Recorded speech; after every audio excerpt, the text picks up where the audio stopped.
Halo, saya Amanda ngobrolin buku di toko buku Livre. Hari ini buku yang akan kita bahas adalah bukunya biksu. Siapa namanya? Haimin Sunim. Haimin Sunim. The Things You Can See Only When You Slow Down.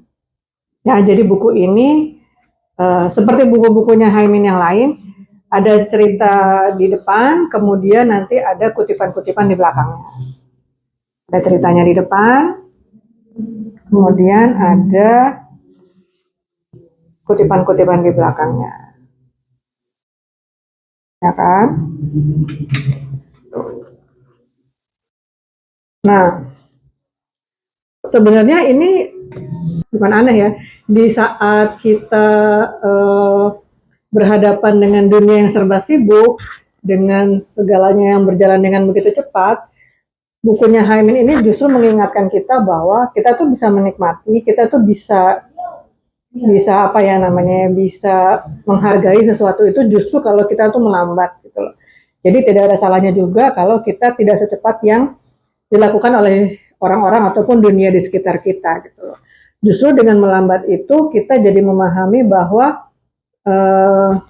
apa ya, hal-hal yang tadinya kita nggak perhatikan itu ternyata indah, hal-hal yang kalau kita keburu-buru tuh kelewatan itu sebenarnya berharga gitu loh.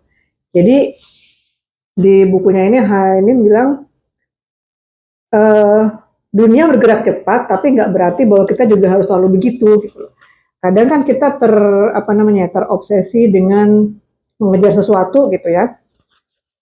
Nah, jadi justru bab satunya itu kata Haimin adalah istirahat.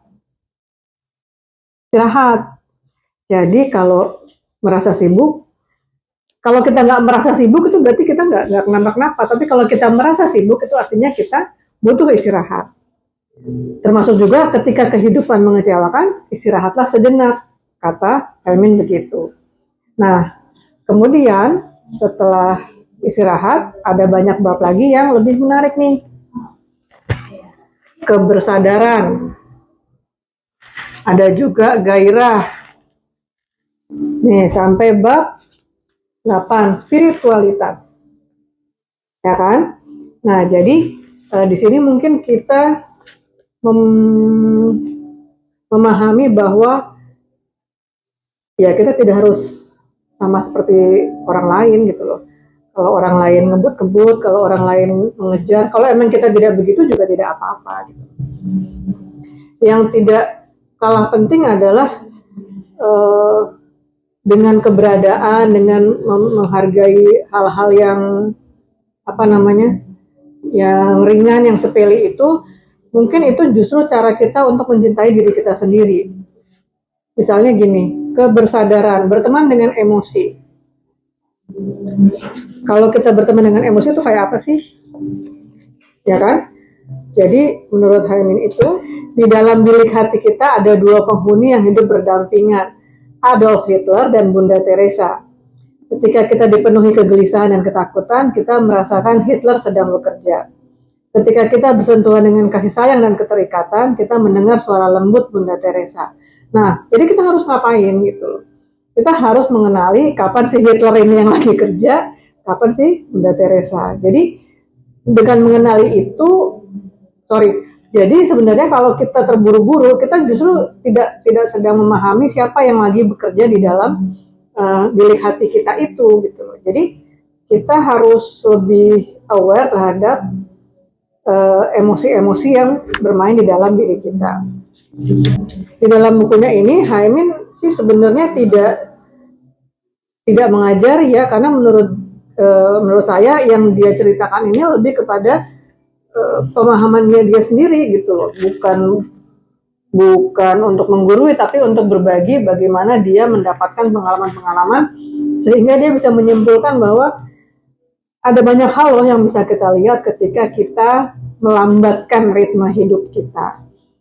Kita mengenali emosi kita mengenali barang atau orang-orang yang berharga buat kita. Nah, sampai di tahap yang kita bicara soal cinta, kan? Cinta, mari kita lihat cintanya menurut Haimin. Nah, banyak hal menarik tentang cinta ini, dan dia menceritakan, dia menceritakan ketika dia membaca bukunya Khalil Gibran. Menurut dia, saya masih belum merasakan manisnya cinta atau pahitnya kehidupan. Tetapi puisi-puisi cinta dan proses spiritualnya, maksudnya Khalil Gibran, itu membuat saya terpesona. Yang dia baca itu adalah sang nabi, tentu saja siapa yang tidak kenal sang nabi. Kemudian Yesus anak manusia. Di sini dia bilang bahwa dia merasakan perasaan hormat kepada dan keintiman bersama Yesus, padahal dia biksu, ya kan? Jadi ini sangat universal kok. Nah, dari pembacaannya dia tentang sang nabi dan Yesus anak manusia itu, dia merasa bahwa cinta itu tidak apa ya, tidak seperti yang kita bayangkan selama ini gitu.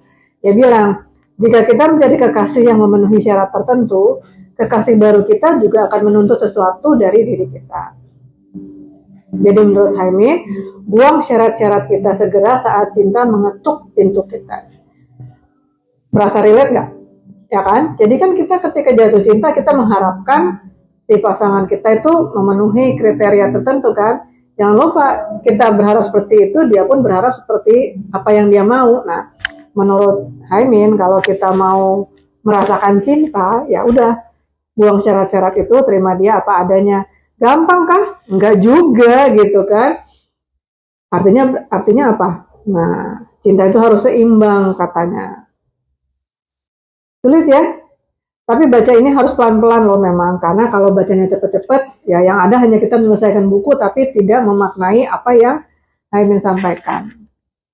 Ini bukunya cukup banyak diminati, dan saya sih selalu menyukai buku-buku yang seperti ini ya, karena dan ini harus dibaca berkali-kali gitu loh, karena ketika baca sekali kondisi kita lagi apa berbeda dengan ketika baca kedua kali dengan kondisi yang berbeda. Jadi buku-buku ini worth it untuk disimpan dan dibaca ketika kita lagi galau, lagi sedih, lagi pengen marah gitu kan. Ini sangat membantu untuk merilis perasaan-perasaan negatif atau positif yang mungkin sedang tidak pada tempatnya. Buku yang barunya nanti kita bahas kesempatan berikutnya, kayaknya tidak dalam waktu yang lama. Oke, sampai ketemu. Thank you.